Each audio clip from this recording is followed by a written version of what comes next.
Bonjour, je suis Didier Mazier. Nous allons, dans ce deuxième tutoriel, continuer notre exploration du design responsif et en particulier basé sur le système GridPack qui d'ailleurs est lui-même inspiré du très célèbre Bootstrap. Pour comprendre comment fonctionne ce design responsive, j'ai ouvert le fichier qui est contenu dans le dossier démo avec Dreamweaver. On pourrait l'ouvrir avec n'importe quel autre éditeur HTML, voire aller regarder ce qui se passe avec Firebug. Mais disons que Dreamweaver va nous permettre de bien comprendre rapidement les choses en nous les visualisant dans la partie droite, en regardant le code dans la partie gauche. Bon, première chose, c'est qu'on peut constater qu'ici, on n'est pas en HTML transitionnel, mais en HTML qui, par la force des choses, sera du HTML type HTML5. Deuxième chose, on constate que le code est vraiment extrêmement léger. Le positionnement des différents éléments se fait avec, on va dire, une ligne pratiquement par élément. Donc tout est stocké dans la feuille de style. Alors les seuls éléments externes sont le fait que on appelle un JavaScript et en fait c'est le JavaScript qui permettra avec la touche G d'afficher ou non les colonnes. Alors, on va voir maintenant ce fameux JavaScript. Donc, c'est un JavaScript dans lequel, ici, on a précisé où se référaient les colonnes. Donc, actuellement, c'est dans div page. Donc, on ira voir en termes à la fois de code source et puis à la fois en termes de CSS à quoi ça correspond. Dans le code source, ça correspond ici à une div qui a la classe page et qui en fait le container principal.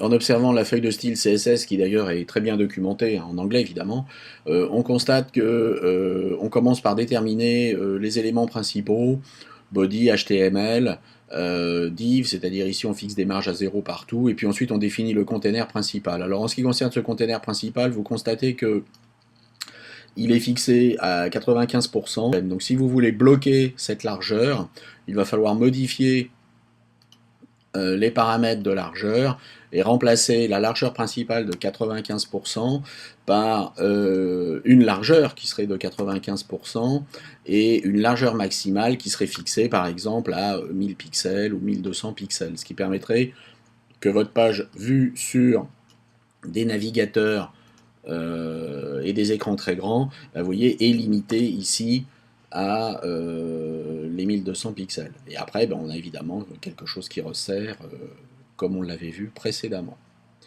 Et on a bien une largeur globale de 95%. Ensuite, avec des instructions pour chacune des tailles d'écran prévues, et là on définit la largeur minimale et la largeur maximale, on va définir ce qui se passe au niveau des rangées, au niveau des colonnes, c'est-à-dire ce que vous aviez réglé quand vous étiez sur le site de GridPack. Alors, par défaut, on a défini, ici on est sur du 2 colonnes, on a défini du span 1, span 2, c'est-à-dire un élément qui se répartira sur une colonne ou un élément qui se répartira sur 2 colonnes, donc 50 et 100%. Si vous voulez donner des noms, ce qui est le cas ici, par exemple, on peut très bien avoir la navigation, on peut très bien avoir l'entête, vous pouvez ajouter vos valeurs dites sémantiques, c'est-à-dire vos classes, après span 1. Il suffirait par exemple ici de mettre une virgule et puis de rentrer derrière le nom de la classe auquel vous voulez affecter cette valeur, ce qui évitera d'avoir à le rentrer ensuite dans le code. Alors, c'est fait pour, ici, 3 types d'écrans, de 0 à 319, ensuite de 320 à 919, et puis ensuite de 919 à l'infini. Donc on a 3 types de mise en page. Et vous voyez que ici, les noms des classes ont été rajoutés, c'est-à-dire navigation, qui se trouve ici, related content, qui va se trouver ici, MediaBlock 1, MediaBlock 2, MediaBlock 3, etc. Donc on retrouve ici les différentes classes. Alors à faire bien entendu pour chacune des tailles prévues. Navigation se retrouve également ici, MediaBlock se retrouve également ici. Pour terminer, nous allons observer le code source de la page. Nous allons comprendre qu'ici, tout est contenu à l'intérieur d'un container principal qui est une div ayant une classe page. Donc on pourra retrouver défini dans la feuille de style. ici. Nous constatons également que les éléments sont placés chacun dans des rangées. Donc il va y avoir une première rangée, puis le header, que vous voyez ici.